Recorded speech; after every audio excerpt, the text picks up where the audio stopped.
Kamusta po kayo? Bago po ang lahat, first things first.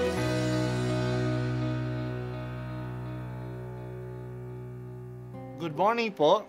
Sinisimulan po natin ngayon ang first things first.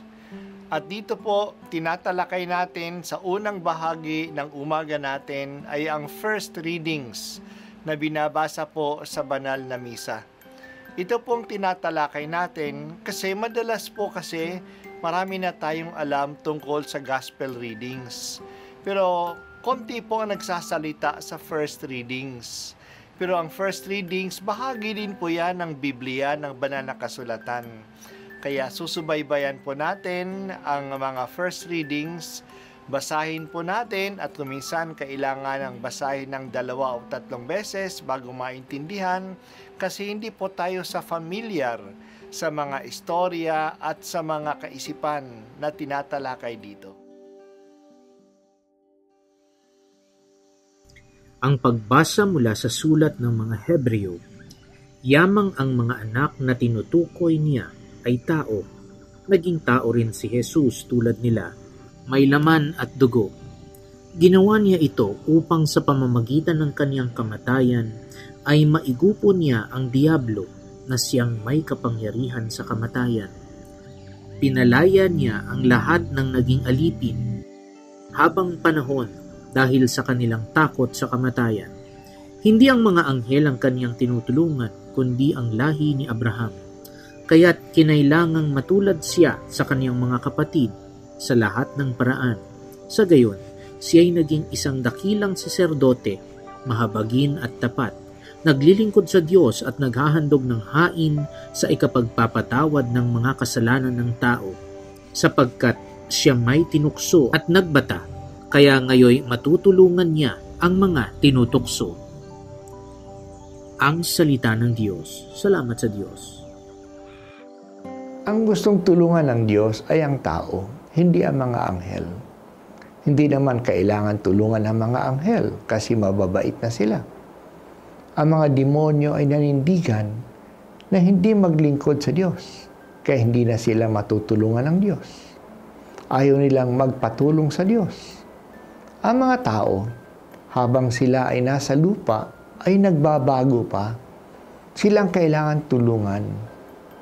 Upang matulungan ang mga tao, naging tao ang Diyos. At yan nga ay si Jesus, ang Diyos na naging tao. Bilang tunay na tao, dinanas ni Jesus ang lahat ng dinadanas natin, maliban sa kasalanan. Kasi ang kasalanan ay hindi bahagi ng ating pagkatao. Hindi naman tayo ginawa ng Diyos na may kasalanan. Tinukso din si Jesus dahil sa kanyang pagkatao. Kaya natulungan niya upang matulungan niya tayong tinutukso rin. Oo, naranasan ni Jesus ang epekto ng kasalanan. Tulad ng pagkagutom, karamdaman, kapaguran, pagpapakasakit at pati na ang kamatayan. Ang pinakakuta ng kasamaan ay ang kamatayan. Ito'y pinakaresulta ng kasamaan. Kailangan masalakay ng Diyos ang kamatayan. Hindi niya mapapasok ang kamatayan bilang Diyos. Kaya naging tao siya at siya'y namatay. Dahil sa kanyang kamatayan, pinatay niya ito sa krus. Napasok ni Jesus ang kamatayan at mula sa kamatayan, muli siyang nabuhay. Tinalo niya ang kamatayan nung siya'y namatay at muling nabuhay. Nawasak na ngayon ang kamatayan. Noon ang kamatayan ay naghihiwalay sa atin sa buhay. Namatay siya, tapos na ang buhay niya. Ngayon, ang kamatayan ay ang pintuan na patungo sa buhay. Wala na ang kamandag na kamatayan. Hindi na natatakot sa kamatayan ang mga naniniwala kay Jesus. Tinatanggap nila ito kasi sa pamagitan ng kamatayan, makakatanggap sila ng buhay na walang hanggan. Makikita natin sa mga martir at mga santo na sila'y hindi natatakot mamatay. nagtataka ang mga Romano at ang mga pumapatay sa mga Kristiyano na sila'y humaharap sa mga leon na umaawit, na habang sila'y sinusunog, nakangiti silang tumitingin sa langit. Nasasaksihan ang kanilang katawan, nasasaktan ang kanilang katawan, ngunit malaya ang kanilang espiritu. Naniniwala sila na hindi ito ang kanilang katapusan. May kabilang buhay at mas magandang buhay na nag-aantay sa kanila.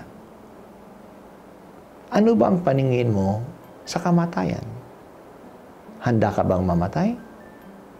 Kung kaibigan mo si Jesus, maging handa ka kasi maniniwala ka na kung nasaan siya, duroon ka rin. Naging kapiling ka naman, O Jesucristo, dito sa lupa. Gawin mo kaming maging kapiling mo sa langit.